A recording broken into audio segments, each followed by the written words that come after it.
안녕하세요. 군사돋보기입니다. 이 전쟁을 승리로 끝내기 위해 이제 곧 우크라이나 전역에 야지가 얼어붙으면 이 기간을 이용해 반드시 우크라이나군은 승부를 봐야만 합니다. 러시아군에게 잃어버린 영토를 재탈환하고 그들을 영토 밖으로 몰아내기 위해서는 전차와 장갑차를 내세운 강력한 기계와 여단의 대규모 공세가 필요하고, 이들 전력은 뻔히 진로가 예상되는 도로가 아닌 넓은 야지를 이용해 넓게 퍼져 진격해야 가장 효과적인 전투가 가능하기 때문인데요. 12월부터 2월까지 극심한 추위가 몰아치는 이 기간에 우크라이나군이 제대로 공세를 퍼붓지 않으면 내년 봄 이 전쟁은 또 다시 질이 멸렬하게 지연되며 수많은 사상자를 낳을 것입니다. 그런 만큼 우크라이나군이 현재 아무리 많은 전차를 보유하고 있다 해도 한 대라도 더 많은 전차가 필요하며 이들이 사용할 탄약 또한 중요합니다. 그런데 문제가 있습니다. 현재 유럽 각국이 보유하고 있던 대부분의 소련제 동구권 전차들 중에는 더 이상 우크라이나 지원 가능한 것들이 없다시피 하고, 더 많은 전차를 우크라이나에게 지원하기 위해서는 독일제 레오파르트 전차나 미국이 치장 물자로 보유하고 있는 M1 에이브람스 계열 전차 같은 서방제 전차를 공유하는 것밖에 답이 없기 때문입니다. 이중 극악의 연비를 가진 데다 값비싼 항공유를 사용해왔고,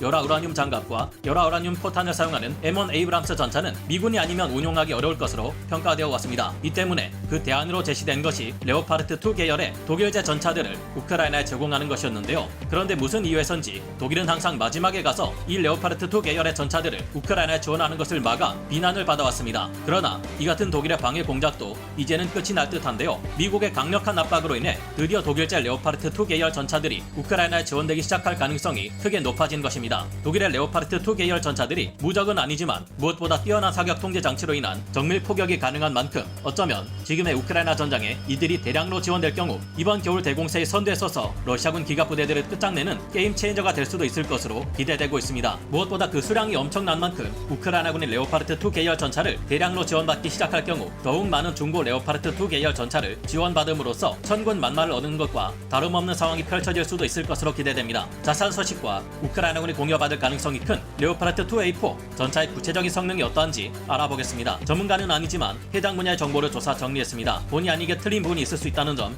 양해해 주시면 감사하겠습니다. 레오파르트2 계열 초기의 전차들은 독일에서 개발된 주력 전차로 서구권에서 최초로 실전 배치된 3세대 전차입니다. 이후 개량된 버전들의 경우 3.5세대 전차로 분류되며 독일군에 배치되어 운용되고 있는데요. 레오파르트2 계열의 전차들은 처음 등장할 당시부터 2000년대 초반까지 전투 중량이 55톤 이상에 달하는 중전차로서 군더더기 없는 뛰어난 기본기를 갖춘 것으로 평가되었습니다. 이 당시에는 세계 최강의 주력 전차가 무엇이냐는 질문이 나오면 항상 그 후보로서 거론되어 왔던 유명한 전차가 레오파르트2 계열의 전차들이기도 했습니다. 동독은 과거 냉전 시기 소련과 대립하던 유럽 나토 회원국 중 가장 최전선에 위치하고 있었기 때문에 지금과는 상황이 많이 달랐습니다. 아무래도 우크라이나에 지원될 가능성이 가장 높은 것은 레오파르트2A4 전차일 것으로 보이는 만큼 이 초기형 레오파르트 전차를 기준으로 설명드리는 것이 좋을 듯한데요. 냉전 시기 당시 소련의 수많은 전차 군단을 상대하기 위해 독일은 강력한 경제력을 바탕으로 이 레오파르트 계열의 전차들을 엄청난 숫자로 양산해냈고, 소련이 무너져 냉전이 끝난 이후부터 이 레오파르트2 계열 전차들은 유럽 각국으로 수출되어 운영되어 왔는데요. 당시 독일은 3000대 이상이나 되는 엄청난 숫자의 레오파르트2 계열의 전차를 양산해냈고, 이들은 많은 수량이 장기간 운용되면서 뛰어난 신뢰성을 갖춘 전차로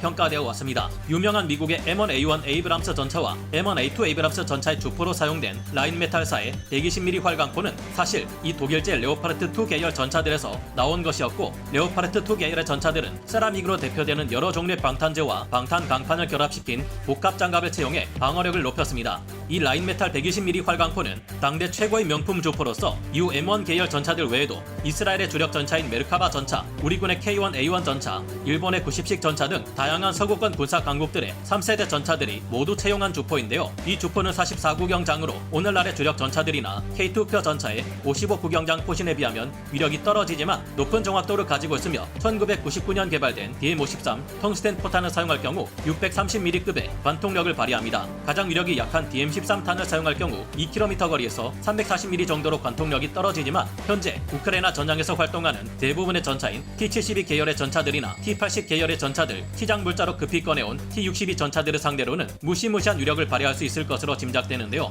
레오파르트2 계열 전차들의 이 주포들은 사격 통제 장치의 개량을 통해 이스라엘판 미니 헬파이어 미사일이라 불리는 LAHAT 미사일을 운용하는 것도 가능하기에 사거리와 타격 범위를 더욱 넓힐 수 있는데요. LAHAT 미사일은 요요 사거리가 8km에 달하 가능하다며 최대 사거리는 13km에 달하는 레이저 유도 대전차 미사일입니다. 레오파르트2 계열의 초기형 전차들은 등장할 당시 내라가 적용된 복합 장갑을 채택해 포탑을 기준으로 전면 플러스 마이너스 30도 기준 철갑탄과 같은 운동 에너지탄 K2탄을 상대로는 350mm를 막아낼 수 있고 화학 에너지탄 C2탄을 기준으로는 700mm까지 막아내는 방어력을 가지게 되었는데요. 레오파르트2A4 이하 버전을 위한 에볼루션 키트는 쇼트 아머가 없는 이들 초기형들을 위한 방어력 강화 키트로 사체 및 포탑의 곳곳에 IBD 다이젠 노트사의 아마프 복합 장갑을 추가로 다는 것을 말하는데요. 이를 적용한 레오파르트2A4 전차들은 기존에 비해 어느 정도 방어력을 더 강화할 수 있습니다. 원한다면 추가적으로 어비스 능동 방어 장치를 탑재해 소프트킬 방식, 하드킬 방식 두 가지가 조합된 전차 보호 시스템을 갖출 수도 있는데요. 이들을 장비할 경우 적이 레이더로 레오파르트2A4 전차를 조사할 경우 경보 장치가 승무원에게 즉시 이를 경고해주며 적의 포탄이 날아올 경우 쇠구슬이 내장된 요격 탄두가 발사되어 25m 밖에서 적의 포탄을 요격해 자신을 보호할 수 있는 것으로 알려져 있습니다. 기동성 또한 뛰어납니다. 레오파르트2 계열 초기형 전차들의 MB873KA501 엔진은 제한이 없을 경우 1680마력의 출력을 낼 수 있지만 연비를 생각해 1500마력으로 출력을 낮췄습니다. 그럼에도 톤당 마력이 27.27로 당대 최고의 기동성을 자랑했습니다. 비교적 가벼웠던 초기형들의 경우 정지 상태에서 시속 32km 이르기까지 6초밖에 걸리지 않을 만큼 빠른 가속이 가능했는데요. 이후 장갑이 더해지고 주포가 교체되거나 하면서 전투 중량이 늘어나자 후기형 레오파르트2 계열 전차들은 기동력과 항속거리가 줄어들었지만 그럼에도 여전히 450km의 항속거리를 가져 항속거리가 390km 정도인 M1A2 SEP 계열 에이브람스 전차보다 더 먼 거리에서 활약할 수 있습니다.